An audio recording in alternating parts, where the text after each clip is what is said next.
안녕하세요. 정주영 전도사입니다. 8월 7일 오늘 읽을 말씀은 고린도전서 15, 16장의 말씀입니다. 오늘 말씀을 통해 함께 은혜 받는 시간이 되기를 원합니다. 고린도전서 15장 말씀입니다. 형제자매 여러분, 내가 여러분에게 좋은 소식으로 전했던 복음을 여러분에게 환기시켜 드립니다. 그 복음을 여러분도 전해받았으며 그 복음 안에 여러분도 서 계십니다. 그 복음을 통해서 여러분도 구원받습니다. 내가 여러분에게 좋은 소식으로 전한 그 말씀을 굳게 잡고 있으면 말입니다.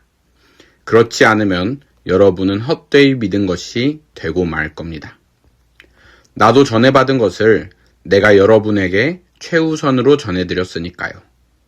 그리스도께서 우리 죄를 위하여 성경대로 죽으셨다는 것과 그분이 무덤에 모셔졌다는 것과 3일째 날에 성경대로 일으킴받아 살아나셨다는 것과 게바에게 나타나 보이셨고 다음으로는 12에게 나타나 보이셨다는 것을 말입니다. 그런 다음으로 그리스도께서 500명이 넘는 형제자매들에게 한꺼번에 나타나 보이셨습니다. 그들은 가운데 대부분이 지금까지 살아남아 있습니다. 더러는 잠들기도 했지만요. 그런 다음으로 야고보에게 나타나 보이셨고 그 다음으로 모든 사도들에게 나타나 보이셨습니다. 그런데 맨 나중에 이른둥이나 다름없는 나에게도 나타나 보이셨습니다. 나야말로 사도들 가운데 가장 끄트머리입니다. 사도라고 불릴 만하지도 못한 사람입니다. 하나님의 교회를 박해했기 때문입니다. 하나님의 은혜로 나는 지금의 내가 되었습니다. 그리고 나에게 베푸신 하나님의 은혜가 헛되지 않았습니다. 오히려 내가 모든 사도들보다 더 많이 힘들여 일했습니다. 그러나 그렇게 한 것은 나 자신이 아니라 나와 함께 하신 하나님의 은혜입니다. 그러므로 나나 저들이나 우리는 이렇게 선포하고 있으며 여러분은 이렇게 믿었습니다. 그리스도께서 죽은 사람들 가운데서 일으킴받아 부활하셨다는 것이 선포되고 있습니다. 그런데 여러분 가운데 더러는 말하기를 죽은 사람들의 부활이 없다고 하니 어떻게 된 일입니까? 그러나 죽은 사람들의 부활이 없다면 그리스도께서도 일으킴받아 부활하지 못하셨을 겁니다. 그리스도께서 일으킴받아 부활하지 못하셨다면 우리가 선포한 것도 헛일이고 여러분이 믿는 것도 헛일입니다. 우리는 또한 하나님을 거짓으로 증언한 사람들로 밝혀지게 될 겁니다. 우리가 하나님을 거슬러 증언한 셈이기 때문입니다. 죽은 사람들이 일으킴받아 살아나는 일이 정말로 없는 일이라면 하나님이 그리스도를 일으켜 살리지 않으셨을 것입니다. 그런데 하나님이 그리스도를 일으켜 살리셨다고 우리가 증언했으니 말입니다. 죽은 사람들이 일으킴받아 부활하는 일이 없다면 그리스도께서도 일으킴받아 부활하지 못하셨을 겁니다. 그리스도께서 일으킴받아 부활하지 못하셨다면 여러분의 믿음은 쓸데없는 것이고 여러분은 아직도 여러 죄 가운데 있는 겁니다. 그렇다면 그리스도 안에서 잠든 사람들도 망한 것입니다. 그리스도 안에서 우리가 이 세상의 생명에만 희망을 두고 있다면 우리가 모든 사람들보다 더 가여운 사람들입니다. 그런데 이제는 그리스도께서 죽은 사람들 가운데서 부활하셔서 잠들어 있는 사람들의 첫 열매가 되셨습니다. 한 사람을 통하여 죽음이 들어왔으므로 한 사람을 통하여 죽은 사람들의 부활도 들어온 것입니다. 아담 안에서 모두가 죽는 것처럼 또한 그리스도 안에서 모든 사람이 살아나게 될 테니까요. 그렇지만 저마다 자기 순서에 따라 그렇게 될 겁니다. 첫 열매인 그리스도께서 첫째이시고 다음으로는 그리스도께서 다시 오실 때 그분께 속한 사람들입니다. 그런 다음에 끝이 옵니다. 그때에 그리스도께서 그 나라를 하나님 아버지께 넘겨드릴 겁니다. 그때의 모든 지배와 모든 권력과 세력을 없애버리실 겁니다. 그리스도께서 임금으로 다스려야만 하니까요. 하나님의 모든 원수들을 그분의 발 아래에 두실 때까지는 말입니다. 죽음이야말로 사라져 없어질 마지막 원수입니다. 하나님이 모든 것을 그분의 발 아래에 두셨습니다. 하고 말했으니까요. 그런데 모든 것을 아래에 두셨다고 말할 때 분명한 것은 이것입니다. 곧 모든 것을 그분의 아래에 두신 분은 그 모든 것에서 빠져 있다는 겁니다. 모든 것이 아들의 아래에 놓이게 될 때 그때 아들 자신도 모든 것을 자기 아래에 두신 분 아래에 놓이게 될 겁니다. 이렇게 해서 하나님이 모든 것들 가운데에서 모든 것이 되도록 하시려는 것입니다. 그렇지 않다면 죽은 사람들을 위해서 세례받는 사람들은 뭘 하겠다는 것일까요? 죽은 사람들이 부활하는 일이 전혀 없다면 왜 그 사람들은 죽은 사람들을 위해서 세례까지 받는 겁니까? 왜 우리 자신들도 매 시간 위험을 무릅쓰고 있습니까? 나는 날마다 죽습니다. 형제자매 여러분, 그리스도 예수 우리 주님 안에서 품고 있는 여러분에 대한 나의 자랑을 걸고 맹세합니다. 내가 에페수스에서 맹수와 싸웠다고 한들 인간적인 동기에서 그렇게 했다면 그것이 나에게 무슨 소용이겠습니까? 죽은 사람들이 부활한 일이 없다면 그러면 먹고 마십시다. 내일이면 우리가 죽을 테니까요. 속아 헤매지 마십시오. 나쁜 사람들과 어울리면 좋은 생활 방식을 망쳐버립니다. 정신을 제대로 차리십시오. 죄를 짓지 마십시오. 하나님이 알지 못한 사람들이 덜어 있으니까요. 내가 여러분을 부끄럽게 하려고 말하는 것입니다. 그러나 어떤 사람은 이렇게 말할 겁니다. 죽은 사람들이 어떻게 부활합니까? 어떤 몸으로 돌아옵니까? 우둔한 사람이여, 그대 자신이 뿌리는 것이 죽지 않으면 살아나지 못합니다. 또 그대가 뿌리는 것은 나중에 생길 그 몸을 뿌리는 것이 아닙니다. 밀이나 그 밖에 다른 무엇의 씨앗 알갱이일 뿐입니다. 그러나 하나님이 주시고 싶은 대로 씨앗의 몸을 주시는데 씨앗들 하나하나에게 그 나름의 몸을 주십니다.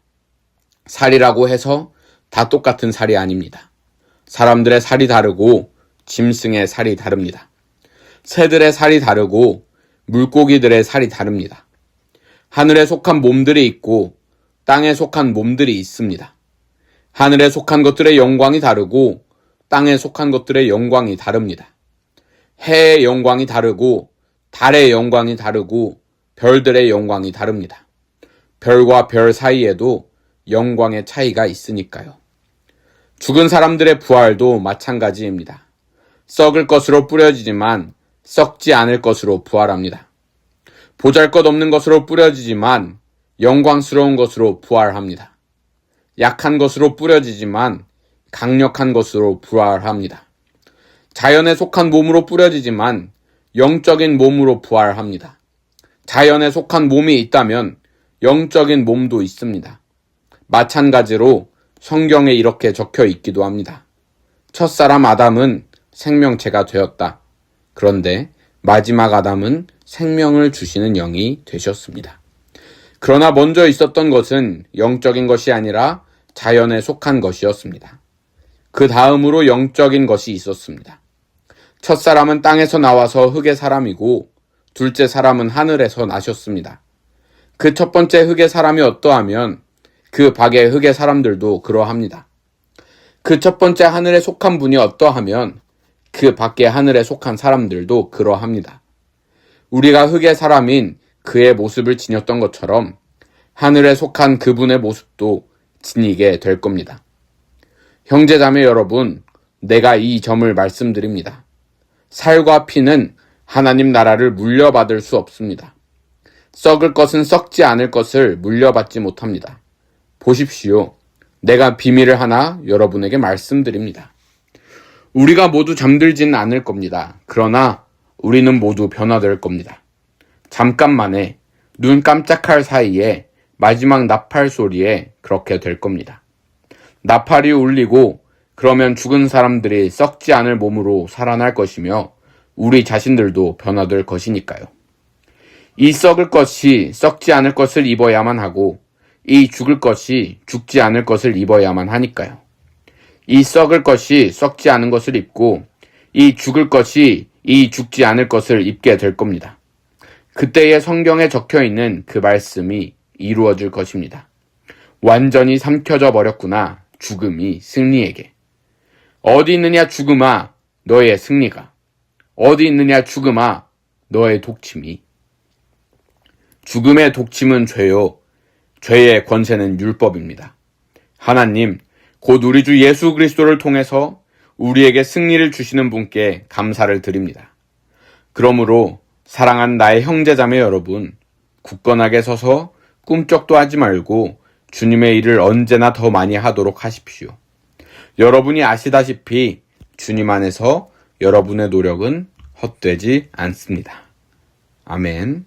고린도전서 16장 말씀입니다.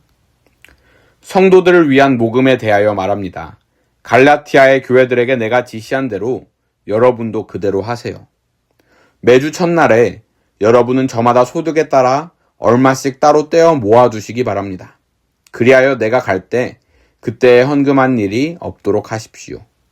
내가 거기 도착하면 여러분이 검증하여 적당하다고 생각한 사람들에게 편지를 써주어 예루살렘으로 보낼 겁니다. 바로 이들이 여러분의 헌금을 그리로 가져가도록 말입니다. 나도 가는 것이 적절하다면 그들은 나와 함께 갈 것입니다. 내가 마케도니아를 거쳐갈 때에 여러분한테로 가겠습니다. 마케도니아를 거쳐가려고 하니까요. 아마도 나는 여러분 곁에 한참 머물 것이며 어쩌면 겨울을 날 수도 있습니다. 바로 여러분이 내 여행 준비를 도와 어디든 내가 가려는 곳으로 나를 보내주도록 말입니다. 내가 여러분을 어제, 그제 지나가는 길에 뵙기를 바라는 것이 아니니까요. 주님이 허락하시면 한동안 여러분 곁에 머물러 있기를 희망하기 때문입니다. 나는 오순절까지 에페수스에 머물러 있을 겁니다. 문이 나에게 활짝 열려 있으니까요. 크고 가능성 있는 문입니다. 그러나 맞서는 사람들도 많이 있습니다. 디모데가 가면 잘 보살펴 주십시오. 그가 두려움 없이 여러분 곁에서 지낼 수 있도록 말입니다. 디모데는 나와 마찬가지로 주님의 일을 하고 있기 때문입니다. 그러므로 아무도 그들을 무시하지 마십시오. 그의 여행 준비를 도와 나한테 오도록 평안히 보내주십시오. 형제 자매들과 함께 나는 디모데를 애타게 기다리고 있으니까요. 형제 아폴로에 대하여 말씀드립니다. 내가 그를 강력하게 권유해서 형제 자매들과 함께 여러분에게 가라고 했습니다. 그러나 그는 지금은 가고 싶은 생각이 조금도 없습니다. 그러나 좋은 기회가 오면 갈 겁니다. 깨어 있으십시오. 믿음 안에 서 있으십시오. 용기를 내십시오. 강해지십시오. 여러분의 모든 일이 사랑으로 이루어지게 하시기 바랍니다. 형제자매 여러분, 내가 여러분에게 권유합니다. 여러분은 스테파나의 가정을 알고 있습니다. 그 가정은 아카이아에서 맺은 첫 열매이며 성도들을 섬기는 데 몸을 바쳤습니다. 여러분도 이런 사람들의 지위를 인정하십시오. 또 이들과 함께 일하며 애쓰는 사람 모두에게도 그렇게 하십시오. 스테파나와 포르투나토스와 아카이코스가 와 있어서 나는 기쁩니다. 이 사람들이 여러분의 빈자리를 완전히 메꾸어 주었기 때문입니다. 그들이 나의 영과 여러분의 영을 쉬게 해주었으니까요. 그러므로 여러분은 이런 사람들을 알아주십시오. 속주 아시아에 있는 교회들이 여러분에게 안부를 전합니다. 아���라와 프리스카가 자기들의 집에서 모시는 교인들과 함께 여러분에게 진심을 모아 안부를 전합니다.